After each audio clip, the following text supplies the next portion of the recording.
Yeah, so my name is Aaron Guyett, and now I live in Northern California, this beautiful place here. And I owned a gym called Innovative Results for 12 years. I've been in the fitness industry doing training and helping people get to goals for 18 years now.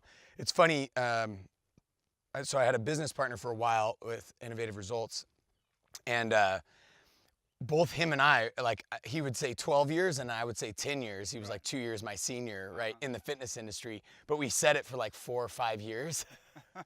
And it was like, at some point we made this like major shift. And it was like, actually, you're 17 and I'm 15. And we're like, whoa, time has really flown. Yeah, so 18 years and man, like now, before it was about, helping this community, and I'm still all about community, but helping this community just get better, right? Better physically, better physiologically, right? Better psychologically, better mindset, even spiritually, right? All this stuff is kind of wrapped in and inextricably connected. And so I was doing it with fitness and then the Marine Corps Reserves. I was active duty Marine Corps first and now Marine Corps Reserves.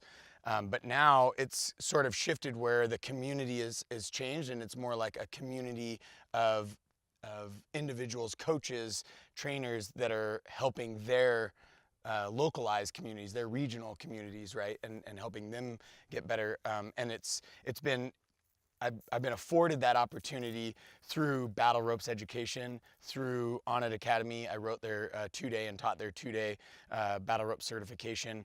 And now through Equinox and through, as these ventures continue to evolve and grow. And, now I get the opportunity to even, take a couple of days with Phase 6 and, that same information, that same empowerment, that same education, okay, feed that into your community so now you can take that to your broader community or your local community, however that works. And so I have Battle Ropes exercises as it's kind of like my Instagram, and Battle Ropes Education is the kind of larger organization, and battleropes.org is the website. But then I also, so something that we haven't really talked about at all, so my passion project and just something that I love is developing leaders and empowering leaders, and not just empowering leaders to get a bunch of followers. And I think that's a good leader, is able to bring followers forward into whatever area of life or a thing that they're leading, but really empower leaders with the soft skills and hard skills to develop leaders. And I think that's how real change happens. I think that's great leadership. And so I have a company called Leaders of Leaders, and it's found at leadersofleaders.org, which is like the battleropes.org. And all of that, the cool part is everything that I do with Battle Ropes education, everything that I do in fitness has that backbone of, I'm always thinking in the back of my mind, leading leaders. I see you two as nothing less than incredible leaders. And the same with, when I get into an Equinox or it's like, man, everybody has a sphere of influence, but do we take responsibility for that sphere of influence? Are we going to be leaders in that sphere of influence? So then it's cool. It's my passion project that just sort of parallels, everything that I do in regards to fitness and fitness education. Fantastic. We'll touch on the Leaders of Leaders thing because I know some bits about it because obviously I follow it on Instagram stuff. So we'll definitely go back to that. I would really like to start your journey from when your sort of passion for fitness started. So did it start from a very young age, or was it quite late? Yeah, so I've always been into the body's movement, and I grew up, it was like this, where I grew up in North Idaho. So about 45 minutes south of the Canadian border, sandwiched between Washington and Montana in that little panhandle part of the state.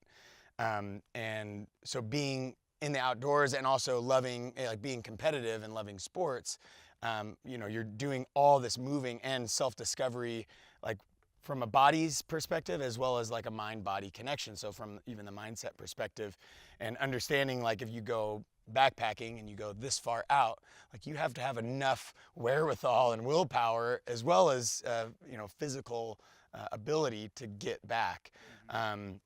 Or you're climbing and you're like, man, I can't go down. Like I don't know how to go down this rock, so I've just got to grit and just finish this climb. And so that started at a really young age. Funny, I was always into running too, but I hated running sport. And it wasn't that I hated it, it's just I ran because I really just liked that meditation or that just being able to be free and be out there. And so when, like, I liked competing and I liked competitive sport and stuff like that.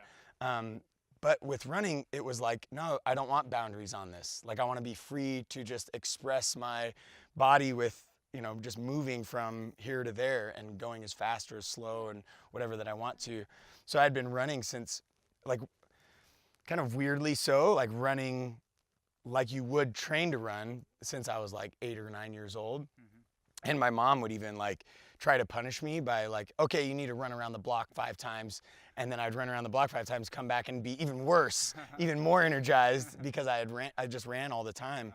And then I started getting timed like in high school sports or high school PE class and stuff. And they're like, they're trying to get me to go cross country. They're trying to get me to go track. And I know you kind of told this story before.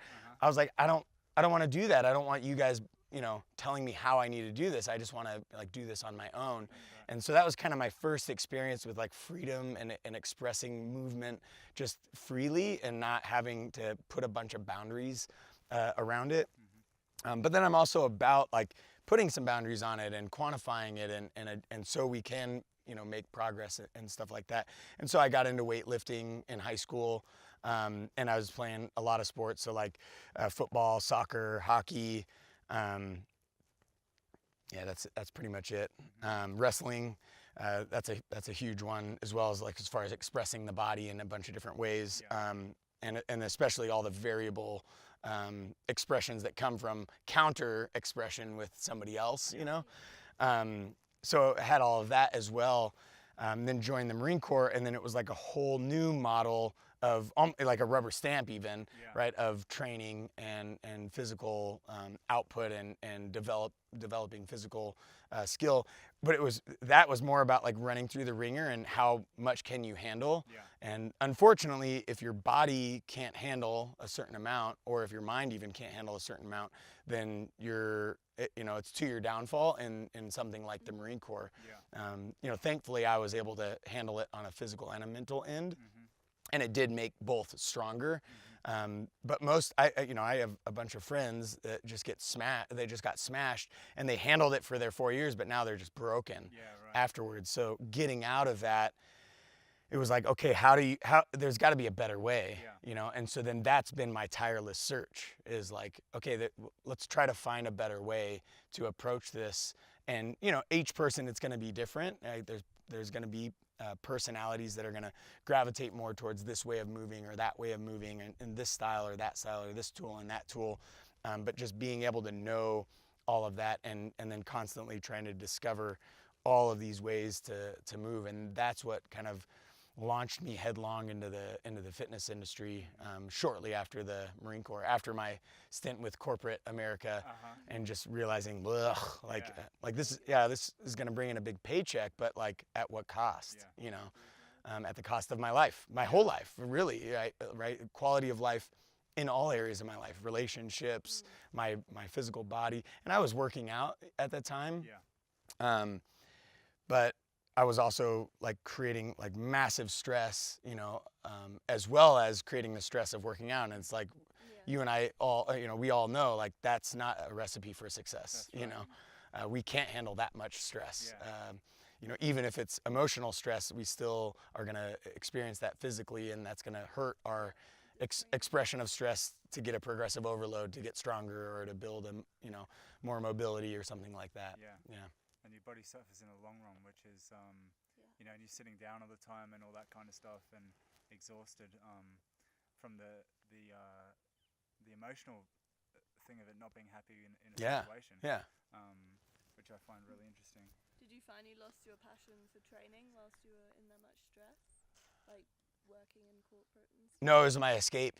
Yeah, it became my escape, and I did it wrong, like for sure. It was like I added more stress onto the stress, but it was at least an output or an outlet, I should say, right? So whereas I couldn't, like, because you're in corporate, corporate America. So like I just came out of the Marine Corps, so I want to scream at you. I want to punch you. I want to throttle you. I want to like, but it's like I can't do this. I expressing anger.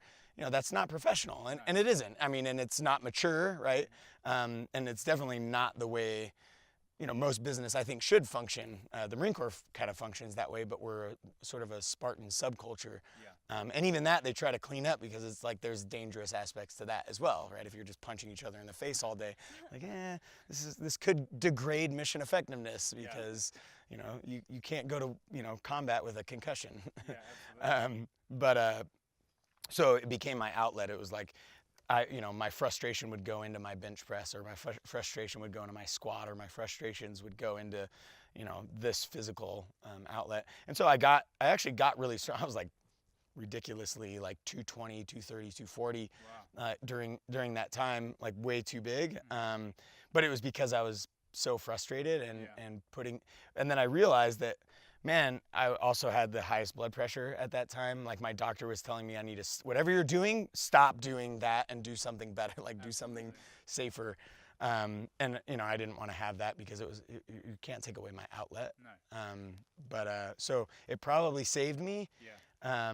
Because I heard your story where you like got bedridden or whatever, and that easily could have been my story. Yeah. So it saved me, but at the same time, it was hurting me, and it was like, man, again, there's got to be a better way. Like there's got to be a way where I can get gains, but not at the cost of blood pressure and heart failure or stress or whatever else, right? So yeah, because I mean, we had they did complimentary tests of blood pressure and all that kind of stuff at the offices that I was working at in London when I was there, and my blood pressure was through the roof.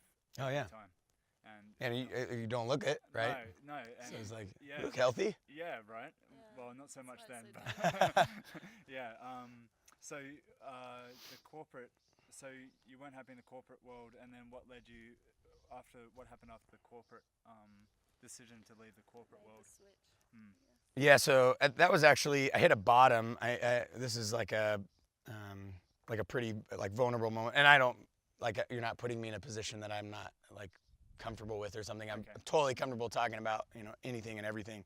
So yeah, I actually I got arrested, and I was out with my buddies, and we were drinking and not making good decisions or whatever.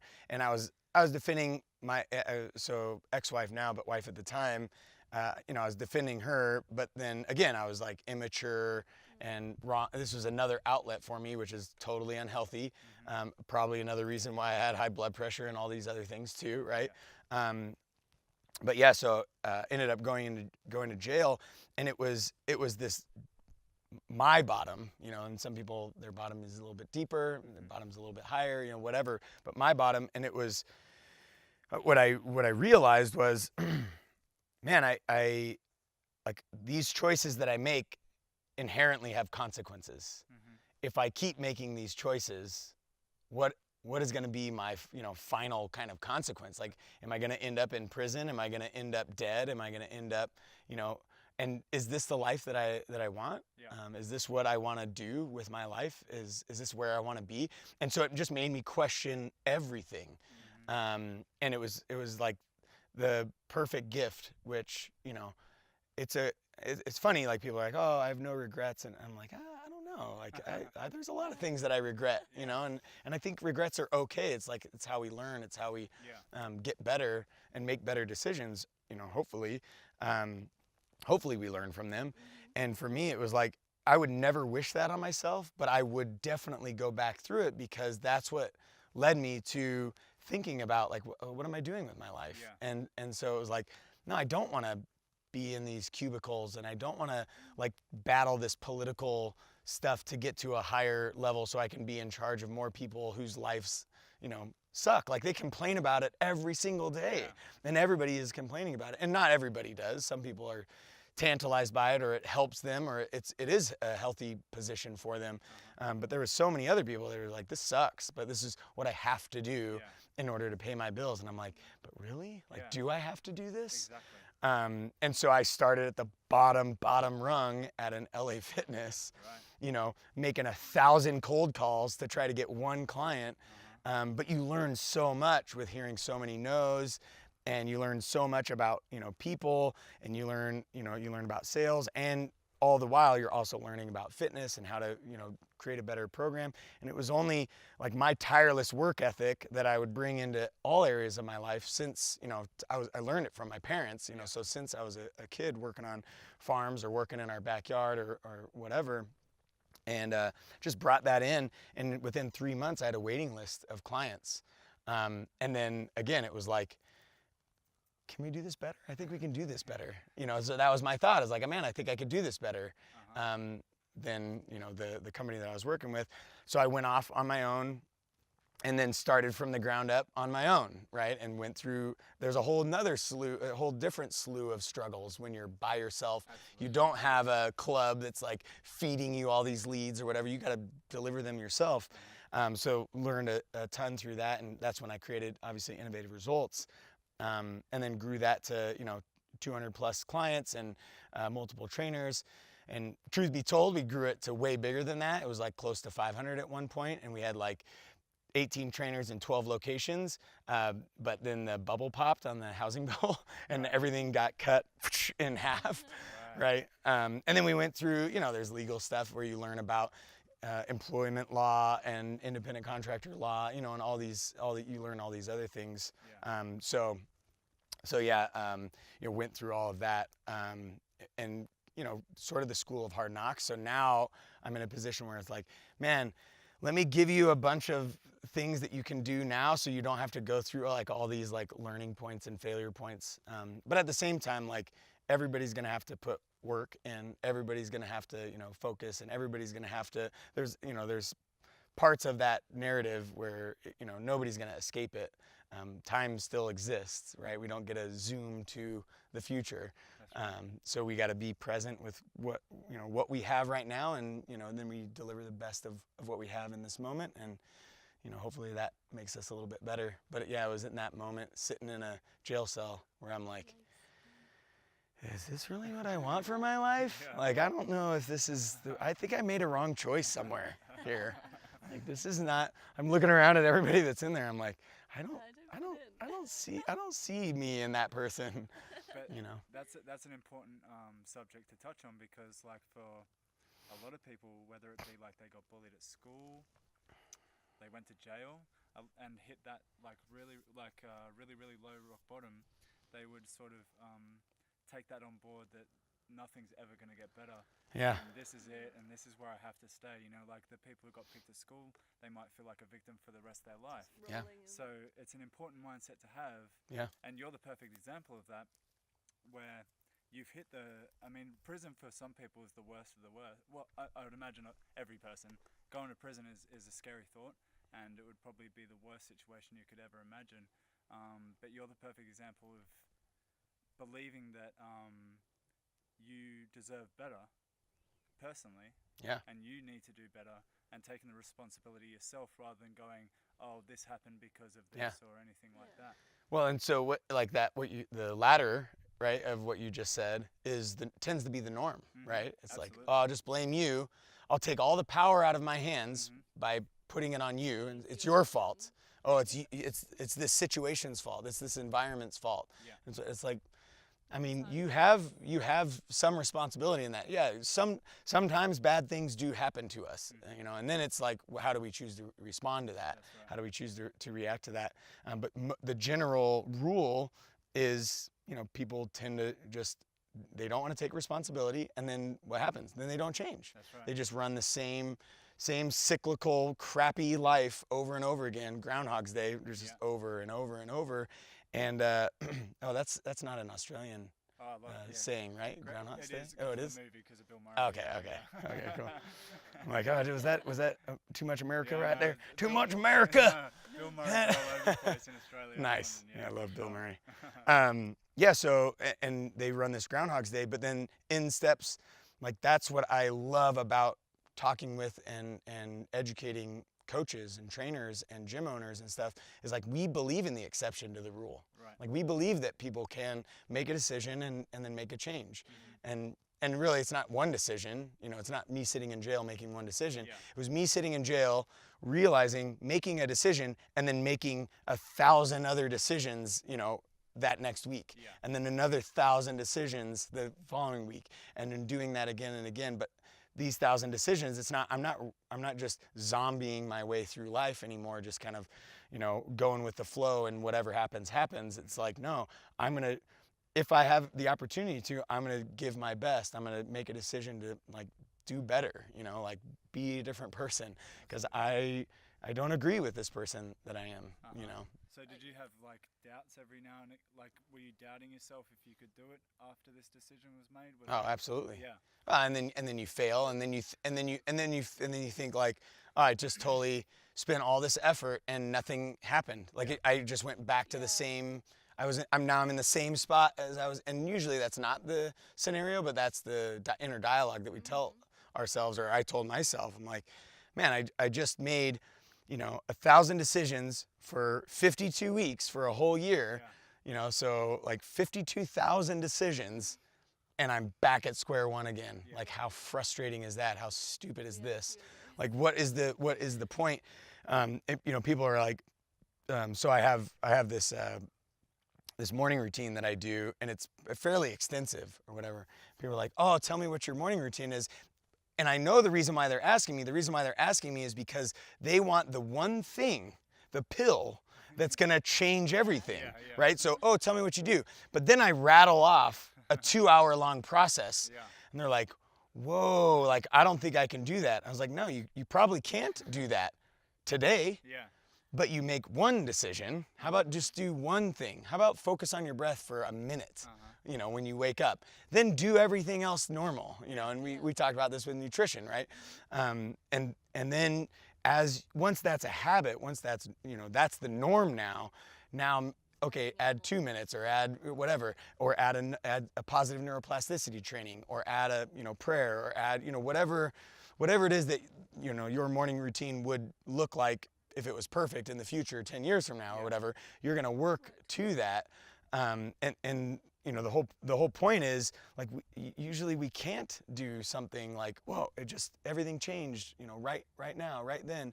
And if we could, it's usually centered around trauma. It's usually because this incredible, massive thing happened, good, bad, and usually the connotation is that it's bad, right? Trauma.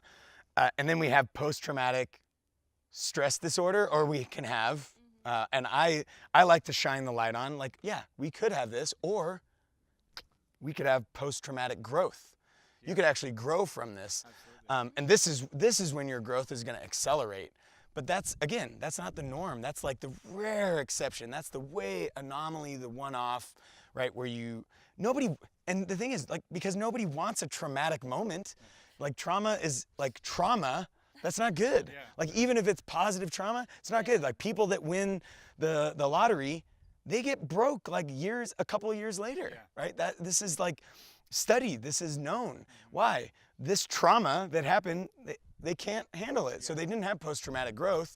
They probably now have post-traumatic stress disorder from winning the lottery. They freaked out. It was exciting. It was awesome. It was like all this awesome, cool stuff. All my problems are solved. Wrong. They just brought all the problems that they have and amplified it with money. Yeah. Right? Absolutely. Right? Or all the problems you have, amplified it with people. Like now you're standing in front of 1,000 people. That's traumatic. Yeah. Like that's crazy. Or you get into an accident. Boom. Something way out of the ordinary happened, right? You get into this accident, and so it's exciting, it's scary, it's, you know, death-defying, but most of the time we can't handle the trauma, so we don't grow from it. We have post-traumatic stress. disorder. So those are the only times when, you know, like one thing and then everything changed.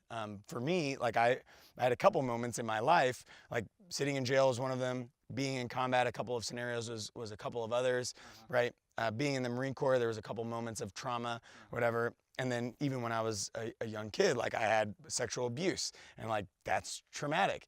And so I actually had a stress disorder attached to that, but then I started looking at it with a different lens, and I could actually create like pretty fast growth from it. I realized that it made my mind, because it happened, it made my mind very analytical. Well, I started looking at, instead of like being analytical and worrying all the time and creating all this stress disorder from it, I'm like, actually I could turn this on its ear, and this analytical can actually help me build a better business. It can help me get hyper focused on people, right? And I can now use this as a service. So then I had post-traumatic growth. But again, like nobody wants trauma, right? And that's the exception to the rule. And that's the only time that I think you can kind of hit the accelerator and have these, but then you also have to deal with the repercussions of that too. So like you win $1 million, you don't change your spending habits, you're gonna lose your $1 million, Yeah, you know? Yeah, for sure. Yeah. And so you hit rock bottom with the jail. You built up your reputation within the fitness industry, building a company by yourself and a business partner. Yeah. So what was next after building that? Yeah, so then, we would bring in experts all over, and one of the experts was John Brookfield, who, you know, he teaches just basic ropes, and his whole thesis is like work capacity and mental toughness, which is like I gravitate towards immediately and love that. And absolutely, the tool battle ropes will do both of those things extremely well.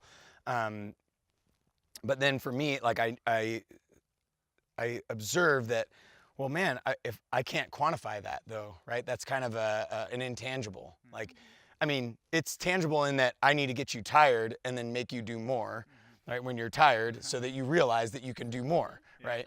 And that's sort of like broad sweeping generality, but it's pretty much that's kind of the principle, right?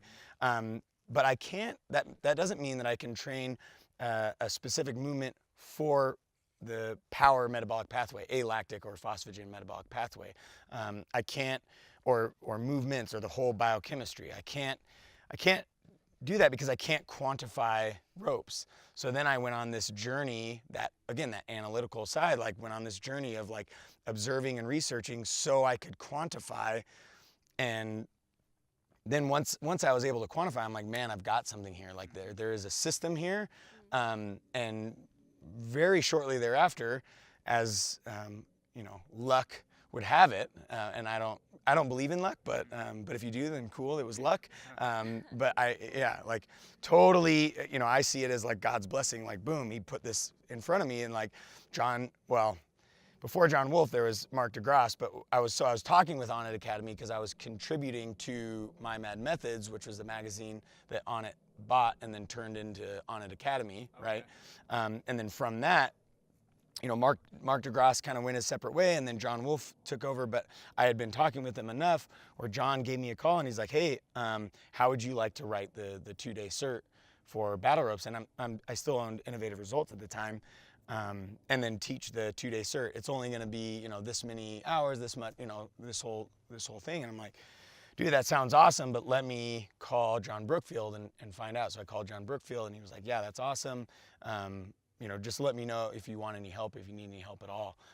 So he gave me the Omnis Dominus, and then once I got, because I wanted to pay respects to who I learned it from, and I shared with him how I was going to change like the way I was going to present. And he thought it was awesome.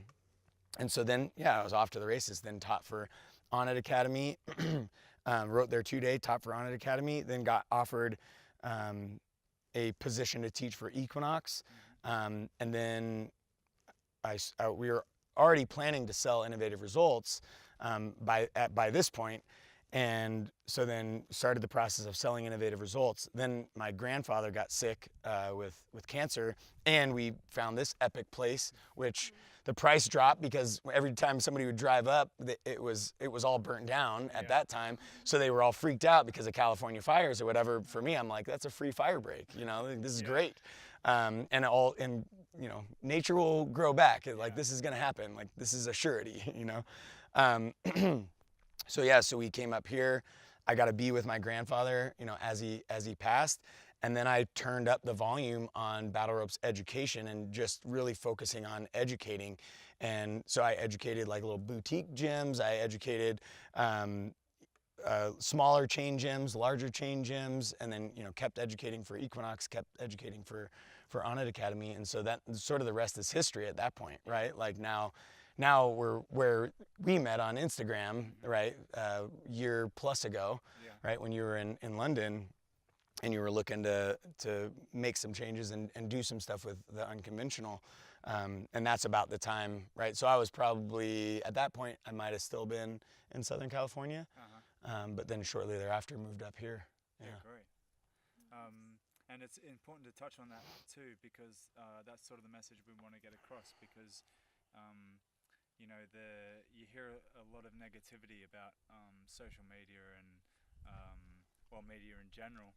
But for us, since starting, you know, our unconventional training method, it's you know, journey, it's only been positive. And you know, it depends on it all depends on like the mindset that you have, like how you look at things, right? So if you're following a whole bunch of people that you don't necessarily like, but you're still following them for whatever reason, you know, to compare or whatever. Like, I don't like that person, but to check on what they're doing. it should be used as a tool, like how I always sort of compare it to like unconventional training, because all the tools that we get to use completely provide positive results in more ways than, like, you know, I think like a dumbbell or like traditional fitness would. Yeah. The unconventional training style is completely positive, and the mindset that comes with that matches it, and that sort of transcends to the social media side of things. If you're looking at that kind of stuff, people think that, especially with unconventional training, it's all about fitness, but people like you and you know what you guys were doing, building this awareness of unconventional training, completely making it known that it's not just that, it's a mindset as well. Yeah. Yeah. So what do you think is the main benefits of like unconventional training? So I think the most important one that people don't tend to talk about, but I think it's the primary. I think it's the most important, is an unconventional tool will force you out of your box. It will force you out of the corner that you've painted yourself in. And with whatever, like, I only do calisthenics. I only do barbell. I only do dumbbells. I only do machines. I only do barbells, dumbbells, and machines. I don't, you know, whatever that you fill in the blank, I only do this. You get a tool that you've never used before, you've never seen before. You're now at the mercy of that tool and whoever is educating you on that tool. Like you have to listen to them. Whereas if I could put a dumbbell in front of you and we could go through kind of some different things, but the problem is you already have a preconceived notion of how you're going to use this dumbbell, what you do with it, because this is what I normally do with it. Whereas I put a mace in your hand, or I put a rope in your hand, or I put a kettlebell in your hand, it's like, okay, you need to tell me exactly what I need to do with this, because I have no clue. This is uncharted territories for me. And I think people forget that, but it's such an advantage, because now I've got all of you focused on all of me to help deliver, and I could be delivering the same exact result as I might deliver with a conventional piece, right? But because I've got 100% of you, you're gonna get there maybe faster and maybe more safely, because now you're honing in and listening to everything that you have to listen to everything that I say. Otherwise, you're gonna hurt yourself, or you're gonna do it wrong, or list all the things that come with just picking it up and like wiggling it around or whatever and not using it. Yeah. We had no idea, so we were just like, what? Yeah. Like so focused on the instruction, because the complete understanding, if we do this wrong, we're gonna hurt ourselves. But it's also new and exciting at the same time. Yeah. It's like, wow, And wanting to know how to do it. Yeah, exactly. Yeah, You want to know, yeah, for sure. It's obviously similar to a lot of like a hinge and movement and all that kind of stuff, like with kettlebells and stuff like that, but it's completely different. Yeah. So you have to pay attention, regardless of how much experience you've got, say, with a kettlebell. Yeah. You need to listen to whoever knows what they're talking about. Yeah, and I think that's the I would call it the second benefit, which is talked about a lot, because it's a kettlebell, because it's a a lopsided barbell or a mace, right? Or it's a club, or it's a rope. Man, my body's gonna respond. I'm gonna do the same movements. I could do the same movements, and the body only moves so many ways. It's funny, like Marcus and I laugh about this all the time, right? The kettlebell master coach, Marcus Martinez, and because people would be like, oh, I thought I made that up, or oh, I made that exercise up. It's like, bro, you didn't make up human movement. Like the human body can only move so many different ways. Now, when you put that together and how you have it move and with what tools or whatever, that's when it can become infinite, right? But at the same time, it's like, chances are there's nothing new under the sun. Exactly. What you've done, even if you have made it up and you've stayed in your little box and you haven't looked at anything else or whatever, like chances are somebody else has done it as well. But when you do it with an unconventional tool, the body has to process that so different than what you've normally, like when you normally did that movement, when you normally did that hinge or that lunge or that squat or that press or that whatever, because it's such a different tool. It's weighted different, it's it's longer, or the weight sets on it different, the handle's different, whatever the case might be, or like you're creating now a repetitive movement, like it's a rope and it's a wave, so same movement, but it's much more repetitive. It's a non-stop version of it. There's no eccentric component, right? All this. So yeah, it's the same movement, but it isn't the same movement. The body is processing it far different, and now we're able to map more of our body's movement, more of what our body can do from a mental aspect, as we map this with our mind, because it's different, right? So and that would be, I think, the second, and still very important and very incredible benefit of unconventional. And then I think there is a social structure that sort of hovers around that unconventional, and you were kind of alluding to it, or talking actually directly to it yesterday when you were talking about like kind of anti-establishment, or rough around the edges, or eclectic, or whatever, like you put your descriptor in there, but for sure there is that. Like this is not going to be, uber conforming. This is not about, trying to fit into the box that you want me to fit into. It's like I can, again, back to my running, like I can have freedom of expression here. And some people do more freedom of expression with their unconventional tool, while some, stick to a little bit more of a linear analytical approach, but still it's not this conformist social structure around these tools, at least not yet. It hasn't gone mainstream enough to turn it to that. But hopefully we can turn the mainstream so they're, okay with freedom of expression and things like that, right? Yeah, for sure. Yeah. And what would you like people to know most about because my idea of meeting you is that I found it frustrating going into gyms, and I which I'm sure you have too, going into gyms and seeing battle ropes just lying around. Yeah. And like I said to you yesterday, the first time I ever saw battle ropes being used was like Brock Lesnar being a beast and training out in his farm or whatever, using the battle ropes and sledgehammers and tires and everything like that. So I sort of knew then, if someone like that is using it, then they must be the real deal, right? And then obviously people started to use it a bit more. So what would you like people to know most about like Benefit battle of ropes. the battle rope. Yeah, so they're not collecting dust, and it isn't just a thing that people are sort of daunted by, like, oh, I'm waving wrong or anything like that.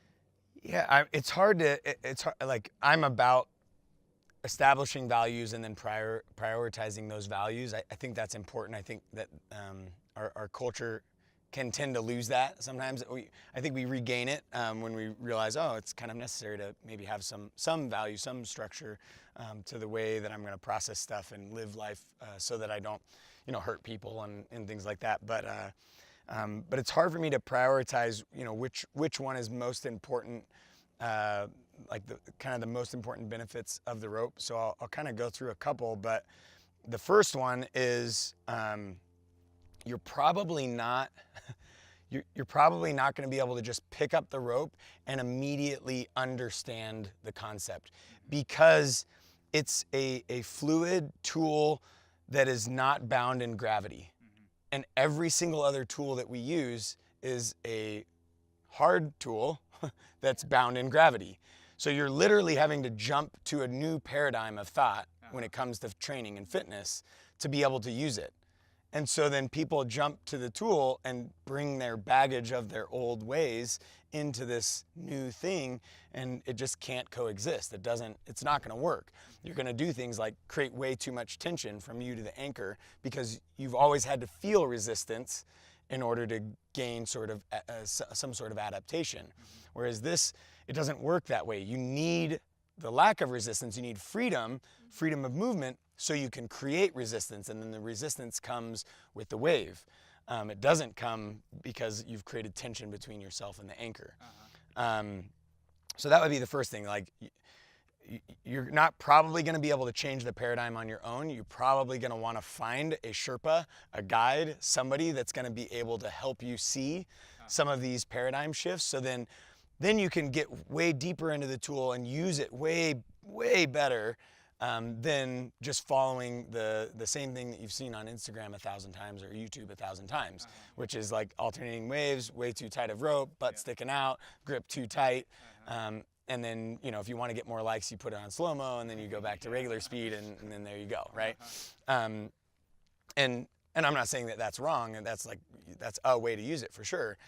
But man, there's so much more if you can jump into that new paradigm. And it is a new paradigm. It's a completely different way of using a tool, right, at a gym. Then the second is, so you are able to quantify this thing. But again, you have to learn how to quantify it in order to quantify it. So if you can quantify it, that means you can program it, which means I can create a strength adaptation, I can create a power adaptation, I can create an endurance adaptation, or I can improve mobility, or I can improve stability if I can quantify it, which most people don't see it that way. They see it as a finisher, they see it as a work capacity tool and a mental toughness tool. And while absolutely it's an incredible tool for those three things, but there's more. There's so much more. And so, but you need to understand how to quantify it. And you're probably not going to be able to understand it. Like even, we had essentially like a full day, like 12 hours or more of learning. And even that, like, I know there's going to be questions. I know there's going to be like, I know you said this, so what about when this happens? Or what about when that happens? How do I use it, this way? And so I think, again, like finding a good guide, finding a good Sherpa, finding a good educator, and you don't have to pay gobs of money for it, but just at least understand some of the principles so that you can use it effectively, and then it won't collect dust in your gym, right? And you'll see how versatile it is. And the last thing is that once you understand these concepts, these principles, the science behind it, now you truly have an infinite amount of possibilities. It is literally only limited by our own creativity, right? This tool is only limited by our own creativity if we understand. And it's the same thing with like artists. If you two are artists and I'm like, all right, come up with something massively creative, like the most creative thing that you've ever come up with, go. And it's like, well, like with what form, with what format, on what, how, and you just get kind of lost in this. It's like too much. It's overwhelming. There's too many, but it's like if I give structure, here's a canvas, here's some colors, right? I want you to create the most creative and beautiful thing that you've ever created. Oh, now I'm gonna probably, and it's still a blank canvas. I still have a lot of options. The options are still infinite, but I've got a form to put it on. I've got a way to express it, or you give you a piece of stone or whatever, and like come up with the most ornate thing that, again, options are infinite, but I needed the structure in order to have the infinite, right? Absolutely. And that to me is like, that's the rope. Like that's what everybody's not seeing, and we're just seeing it as the finisher, the work capacity tool, the hit tool, or whatever. And wow, those are great. You're barely scratching the surface. There is so much more, and we can all take advantage of it. The education's there. Absolutely, it's all out there. Yeah. And so what's your typical program then for battle ropes? Would you incorporate other tools like kettlebell and stuff like that? Yeah, absolutely. I mean, I love, like right now I'm doing a program from one of my elite educator guys, Ethan Burns, and he owns a gym in Iowa, an incredible coach, incredible owner, and incredible person. And he is also an incredible programmer. And so I'm like, hey man, let's teach people the depth that we can go when we program, and give people some more structure, some more handles to like move people toward their results.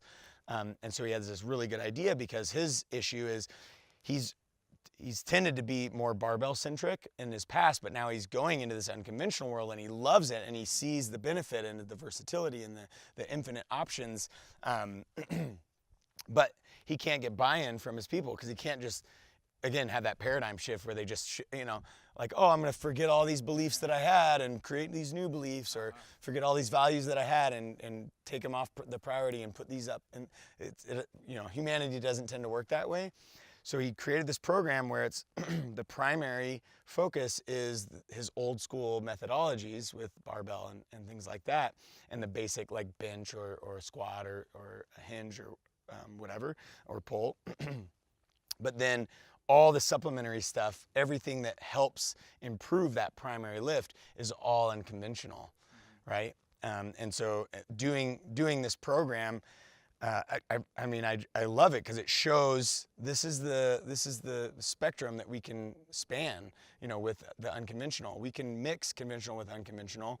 We can mix unconventional tools with other unconventional tools. Like Marcus and I love creating a battle rope kettlebell duo, right? Where it's like, you come up with this for this part of it, I'll come up with this for that part of it.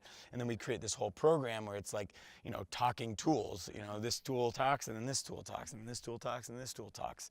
And then, you saw my lab, right? My gym, it's like, I have all the unconventional stuff and I have a lot of conventional stuff.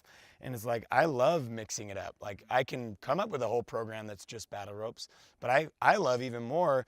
And I think the body is stimulated and the mind is stimulated more when we have some different stuff. It's just not getting overwhelmed with trying to fit in too much. It's like, hey, this program, I'm just going to use these 3 tools, or this program, I'm just going to use this one, or this program, I'm going to use this tool for that and these 3 tools for this, I mean, that's what I think gets lost in translation a lot when you're speaking about unconventional, and people are hearing it a bit more nowadays. It's becoming a bit more aware of, but I think it gets lost in translation.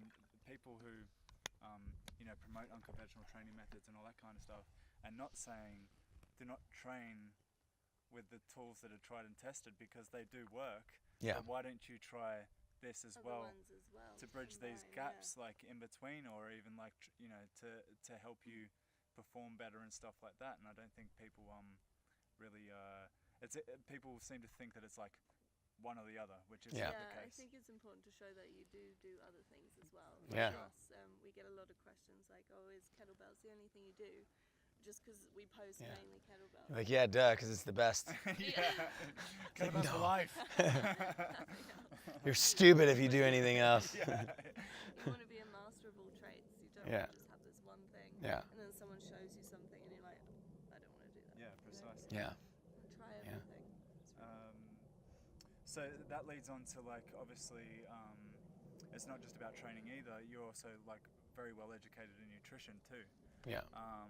So what would you have to say to someone looking to, start who only really focus on the fitness side of things, and even what we touched on about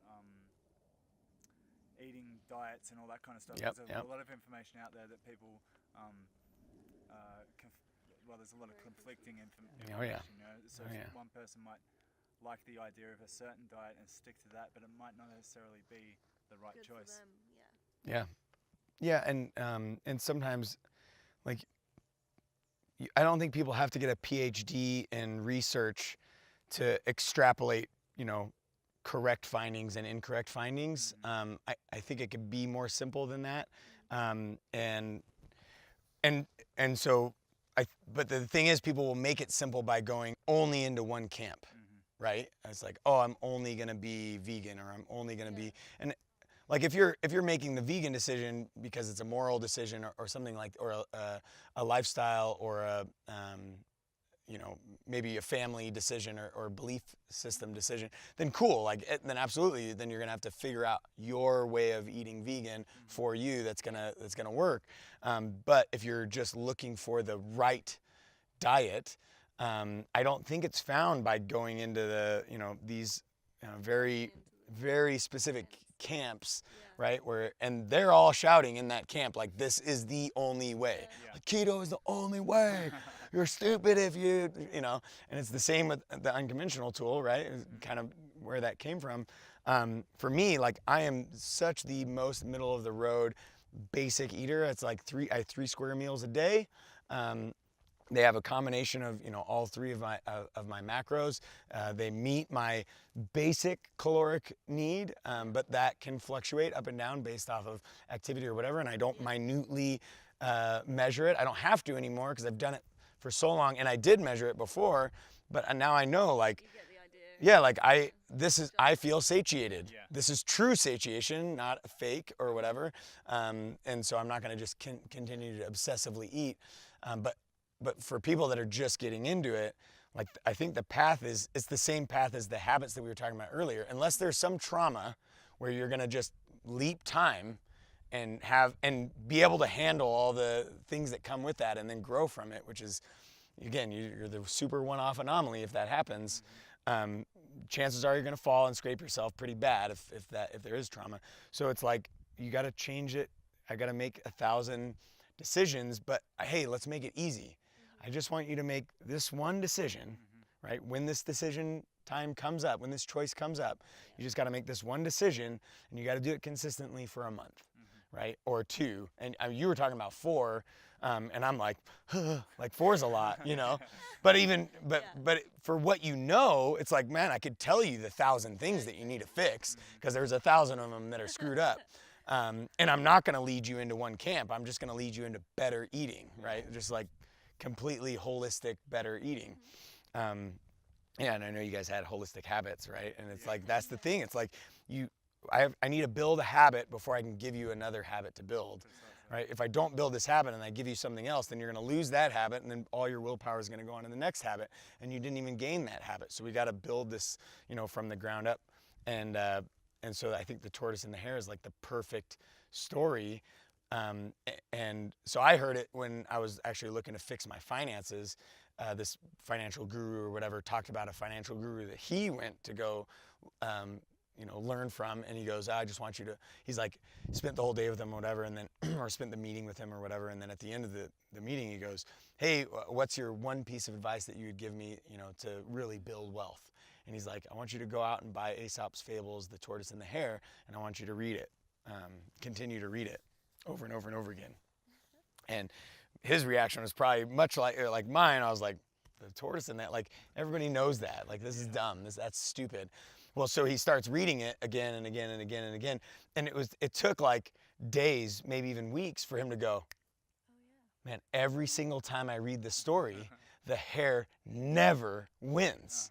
And every single time I read the story, the tortoise always wins. Like, slow and steady, always wins. Like that was the whole concept, that was the whole principle. And so it was like slow and steady approach in building wealth is what's gonna win, right? And when I heard him say that, I was like, boom, like I just immediately thought of all my clients, I thought of all my, and I thought of myself even. It's like, man, no, slow and steady wins the race. Like that's the deal. And slow is sort of subjective. Like your slow is different than my slow is different than your slow. But sustainable and steady, right, is what I think. Like your client might be able to handle 4 decisions, but then I'm your client. I can only handle 1, Steph. Like 4 is too much. Like just give me 1. I can do one thing really well. I'm a guy. Come on, help me out here. But then that's the thing, right? And then it's this sustainable and steady approach. And boom, now I've got it. Now I've actually created true change. Like I've transformed in this one thing. And so the thing is, you do 1 of those a month even. That's 12 changes. Like you've radically changed your diet, right? You've radically changed the way you have a relationship with food. And it took you a year, but that's with you for the rest of your life. Like, come on, man. Like you can't. It doesn't get any better than that. And then I realized, like, man, this is the same approach in relationships. This is the same approach in business. This is the same approach in communication. I'm like, I believed in it so much that I had a tattoo that my wife was like, man, if you're gonna be on camera and you're gonna take your shirt off or have a tank top on or whatever a lot, like you need to cover that thing up. And I have some pretty bad tattoos. So like, it should be this one, should be the chick, should be all this. So that's how bad this tattoo is. And she's like, would you do that? Immediately I was like, yeah, absolutely. She's like, whoa, you'll cover it up? And I was like, yeah, I'll cover it up. She's like, well, have you thought about what you're gonna get? And I was like, absolutely. That's why I'm like, yeah, I'll cover it up. And so I got the tortoise as a reminder, right? Yeah, and so I got the tortoise, and I have to look at it in the mirror because I'm the consummate hare. Like my go-to, my MO is not slow and steady. My MO is like fast and intense. It's like I talk fast and intense. You proved in the battle ropes workout. Yeah, there you go. See? But yeah, slow and steady, man. That's the deal with nutrition. And it's like 1 change at a time. And we might end up in a camp, but we're going to end up in the camp because that worked for your personality, that worked for your body, that worked for your genetics, there's a ton of things that are going on here. So like to say that this way is the only way that everybody in the world needs to eat, I don't know. I think that's begging a little bit much. Like that's a little over the top. Yeah, it's mad, totally insane even, right? Yeah. Mental, as you guys say. Yeah, mental. Yeah, totally mental. I wanted to ask you about recovery. Like, do you do any certain things for recovery? Do you make sure you sleep a certain amount of hours? Absolutely. Supplement, or you Yeah. just kind of eat right? Supplements are meh.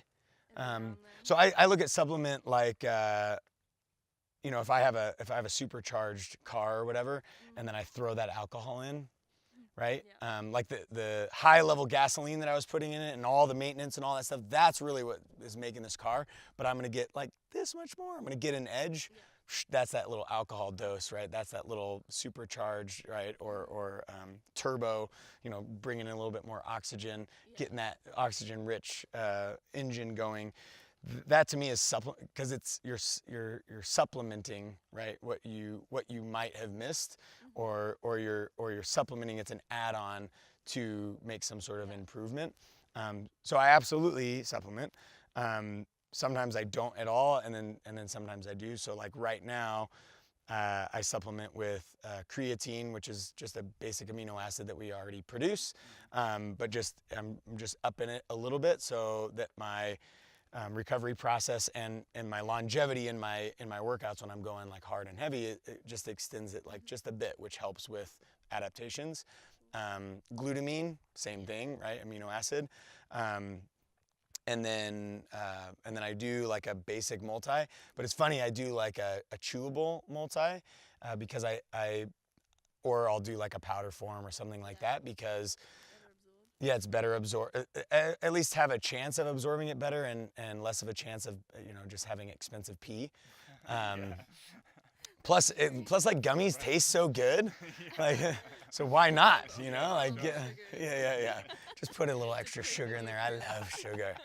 Sugar. So I'll do like a basic multi, and I'll do like a basic fish oil.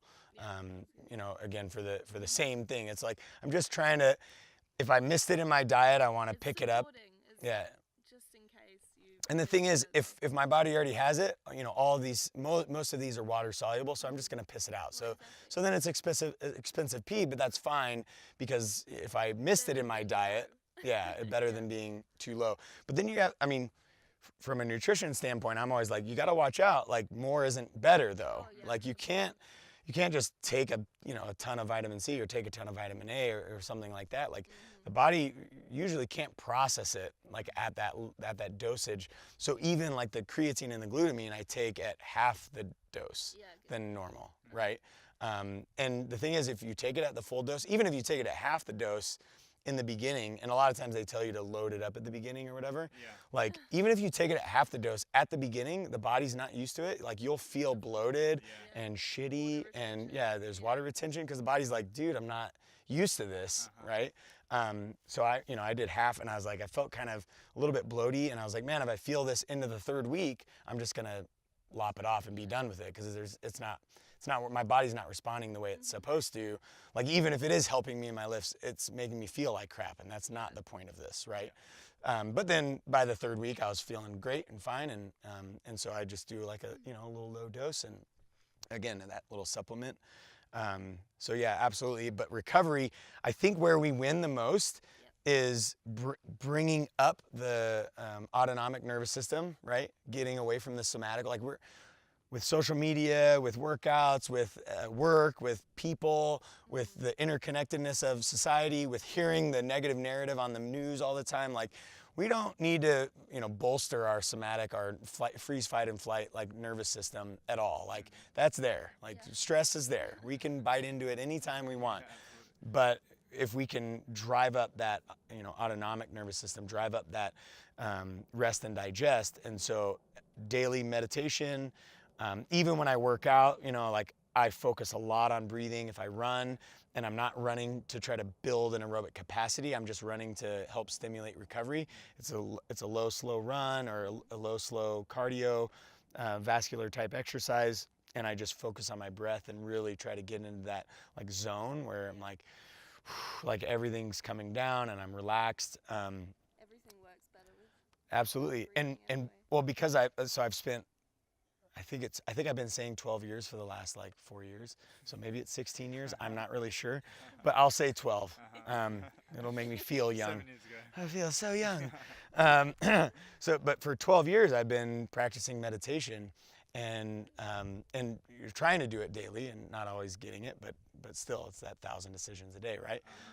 And it's an incredible recovery tool because people are like, my superpower is I can go to sleep. Right? And people don't think that's a superpower until you can't go to sleep, or until you feel like, oh, I'm tossing and turning for an hour. And people are like, oh, that's because you were in the Marine Corps. Like, yeah, that helped for sure.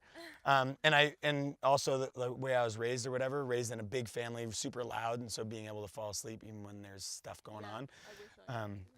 But I also have FOMO, so that actually doesn't help you fall asleep, right? So fear of missing out is like, it is my ego talking, like what are they doing over there? I want to be there though. I saw on the Instagram that you were doing this. I kind of want to be there. And so like you're putting yourself there, and then it's hard to go to sleep, right? But for me, man, because of all that practice and meditation, I can just like literally switch it off, like 20 seconds. My wife hates me for that. Like hates me. Like, how do you do that? As soon as the light goes off, that's it for me. Yeah. I'm out. Yeah, man. And that's a superpower. Like most people, like guys and girls, like most people don't have that, like the ability to just click it off. And so for me, it's like I have to get 6 hours. I really strive to get 7.5 hours. And for me, that's my perfect, amount. But like this morning and yesterday, I slept in. I made sure I got 8 hours, and I got 8 hours because actually, yesterday morning I didn't get 8 hours. I got 6 hours because I got in late from Texas, And then I got up at what was Texas 8 o'clock, which was here 6 o'clock. Yeah. But my daughter was up anyway, so I was like, oh, okay, whatever. But then today it's like, I'm gonna let myself sleep to whenever I get up because I need to be 100% for this time. Yeah. And sleep is huge for being able to reset. And now I feel amazing. Like I feel like I can go 1,000 miles a minute all day long and be totally fine. I'll crash tonight, yeah, but I can do it because I got a full night's sleep, and it was probably like 8.5 hours, which is way more than my normal. Like normally I feel amazing at 7.5, but I needed that 8.5, and it was recovering from my trip to Texas, and so just listening to the body and going, okay, I'm gonna be okay with not getting up at the normal 4:30 that I normally get up. Yeah. It's like when we landed in LA, we hadn't really slept at all, and then we fell asleep the next night, and for about 10 hours. Like babies. Yeah. Like straight out. Done. So Yeah. Nice. Yeah. Like, yes, Rocks. I haven't slept for 10 hours in so long. But Yeah. people do put too much pressure on themselves to get up at a certain time all the time. Like, Yeah. As you said, you do in any. It's good to have a routine, but Yeah. Yeah, like in any situation, you have to listen to your body. Yeah. Regardless. So that's really important. I think sleep is probably the most important in recovery, and the least talked about and used. Absolutely. And then it's like driving up that autonomic nervous system, getting out of the somatic, and like being able to rest and digest, I think is second. And then nutrition. I think nutrition then is, but the sleep as yeah, well, and they help each other, right?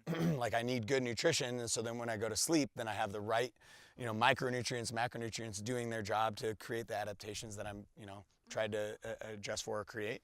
And yeah, you can't remove one. Like, oh, well then I'll only sleep, like, and just eat like crap. Like, well, no, you probably won't sleep well then, right? And then when you do actually sleep, your body isn't gonna, process the stuff the way it should. system as well, obviously, it's pretty much all Yeah. you've got. So Yeah, and I don't know. I think water is like a gimme. Like if you're not consuming enough water, and you can consume too much, and then you can consume not enough. But that's sort of like, if you're not doing that, like then none of this stuff is gonna work right. Like your organs are gonna get creaky and rusty, and including your big organs like your skin and your brain and your muscles, and that's not gonna work for you for anything that you're trying to accomplish. Yeah, so they're so basic, really. Yeah. And people just forget them. Yeah, because they're sleep, so drink basic. water, and eat right is like. Yeah. Yeah. And what we were talking about earlier, like eating right for me is 80% solution. Like 20% of my diet sucks horrible. But I'm okay with that because I've got an 80% solution. And that's the thing, it's like I'm able to perform at a high level all of the time. So like obviously I got something figured out. Yeah. I don't look bad, and I don't move bad, and I don't, so it's like obviously there's something there, and the 80% solution allows me to like splurge a little bit and have fun, and and whoa, there's a bee. Bees. Yeah, the meat. It's a meat bee. Oh, I've never seen one of these this close Karagi. before. Karagi. Yeah, but like again, people misconstrue that information and go, oh well, if I only eat 80% of the time, and then 20% of the time I'll be all right. But they haven't put the things in place like you have for many years, and built up the. I don't want to say discipline because people take that as a sort of negative, but So I look at it as such a positive word, but it has this horrible connotation to it. But like, Ugh, people discipline. see Am I gonna get discipline- beat? Yeah, exactly. No. But like people see discipline as a sacrifices and not as just building a structure for you to follow, and you'll be okay. Consistency. For the rest of your life. Consistency, yeah. Yeah. In a structure. That's Yeah. it. We all So need structure. absolutely, and that goes for anything, of fitness, nutrition, everything. Yeah. So what's next for you now after? What's next for you now in terms of what have you got planned? Okay, so I've got a couple like huge life things happening right now. So I'm on the verge, and I can't go totally public with it, so I'll keep it fairly ambiguous, unfortunately, in broad strokes. We talked a little bit more offline that you guys can know that. Suspense. Yeah, keep the suspense there. But working on a major project to bring more education to more people more readily, and not just battle ropes, but all of fitness, and specifically some of the more unconventional tools like kettlebell and battle ropes and things like that, but also just fitness generally, and tipping the hat to like nutrition and mobility and stuff like that, giving good value there, but also knowing like, hey, we're not experts in this, so we're going to probably point people to the experts. Like, hey, you learned a little bit here, you want to learn more? Go check this guy out, go check this girl out, go do this, go do that. So got something huge in the works, which we'll do, like, if everything goes as planned, we'll do a major launch come the new year, and we'll go super public with it, and we'll build, we, meaning this group that I'm working with, will build anticipation as well, and give away probably stuff that most people are having to pay money for right now. We're going to be just giving that away, because we think it's important for people to have this understanding and this knowledge. Then I'm also working with a one-off Athletes in Action. I can actually say it. So Athletes in Action is a Christian organization that works with athletes in usually like collegiate setting or even high school or pro, and sort of brings the gospel, but through like working in sports, like showing basic values, basic beliefs, basic structure. And so I'm working with them to help them build leaders of leaders type structure to their entity, to this like huge organization. And so the fact that, and right now we're in conversation and negotiation and stuff like that. But for me, it's like, I think it's so important that I'm all but gonna give it away, like pretty much just do it, pro bono. And then kind of with that, with the whole leaders of leaders, I ended up getting sort of chosen, I guess, to be a cadre member, which is like an instructor, whatnot, for something called The Process. It's an 8-day, I think it's $5,000. You have to apply to it, and then you have to pass a test, and then they send you basically coordinates, and then you show up somewhere in Ontario, Canada, and you go through a special forces experience. So you go through, and this is bringing us back to this trauma thing. So we're putting trauma, but with boundaries, right? But massive trauma to create growth.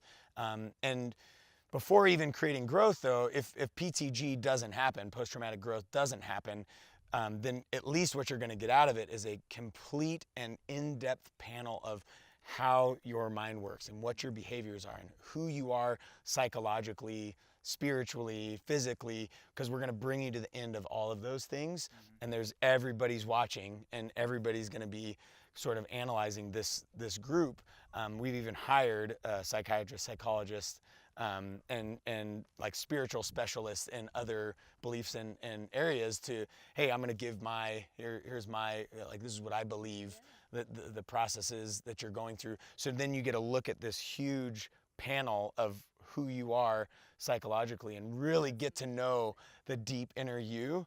And so there's you could take psychedelics and things like that to kind of dig deep and discover, but this is just a different approach, right? We're going to do some deep diving. You're going to probably see some stuff and learn some stuff about you that you didn't know, that you didn't want to know, that you didn't want to discover, but we're doing it with a purpose so that you can grow. And we don't know how you're going to grow. We're not going to try to dictate that growth. This is just going to be an experience that you go through and learn and grow from. Even if you quit early, right? Even if you can't hack it or whatever, like you're still there. Even that, you're going to learn from that. And so it's called The Process. It's happening in May. It's happening up in Canada. I got asked by this, basically like this high-level special operator in the Canadian Special Forces, who's now a civilian, and he wants to be able to give some of the gifts that he learned through his process, and without maybe some of the drawbacks like getting shot at or whatever. But to civilians. And so, he created something called The Process and then asked me to jump on board. So I get the pleasure of, being I'm the fitness cadre guy, but as well, like I get to bring this leaders of leaders concept to it as well. And he, he loves that. And we're both just ecstatic. And also his wife, who actually that's how I met him, was through his wife. She's ecstatic too. So those are the three big things that I'm kind of launching myself into. So yeah, I'm like, hold on to your seats, guys. Put on your seatbelt. Like we're getting ready for a crazy ride, and I'm about to have a boy like any day now. So it's like, woo! Here we go. Here we go. Yeah, it is full throttle. Yeah, man. That's the way I live life, though. Yeah. So, let's go faster. And where can everyone find out more about you? Yeah, so battleropes.org, leadersofleaders.org. Those would be the websites. And then on Instagram, Battle Rope Exercises, Aaron Guyett, or at Battle Rope Exercises, at Aaron Guyett, and at Leaders of Leaders. Right. Those are kind of my 3 channels there. And then I have, we were talking about this yesterday, I have Facebooks that are those 3 as well. And a lot of the time the Instagram kind of feeds into the Facebook. So yeah, those are the main spots. And then yeah, I do respond to every single direct message. I do respond. Yeah, I do respond to every email. Like it might take me a little while on the email, but I will respond, right? Like a couple times it took me a little bit to get back to you. I mean, but same with you. Yeah, so cool. yeah, we were both there. You're like, hold on, things are changing. Yeah, it's a good unspoken understanding. I think. It's absolutely. Always a good relationship when you can not speak to someone for quite a while and just pick up a conversation. Oh yeah, straight away, absolutely. Yeah, no, and I mean, to be honest, you know, I didn't really know what to expect, but I think we all sort of build in sort of expectations or whatever. Far exceeded my expectation. Like these last 2 days, far exceeded my expectation. So I've been, you know, absolutely like enamored with your humility, but as well like your yearn to learn, and more even your vision, like what you guys are about. It's like, to me, I'm like, dude, this is, I don't know what's gonna happen, but it's gonna be awesome. Like I know that, like I definitely know that, because the vision is incredible. So yeah, I'm excited. Thank you, man. Well, we're completely honored to be here. And learn from you directly, and we can't thank you enough for your hospitality and having us. Yeah. Well, thank you. I appreciate it, man. Yeah. Nice to meet you finally.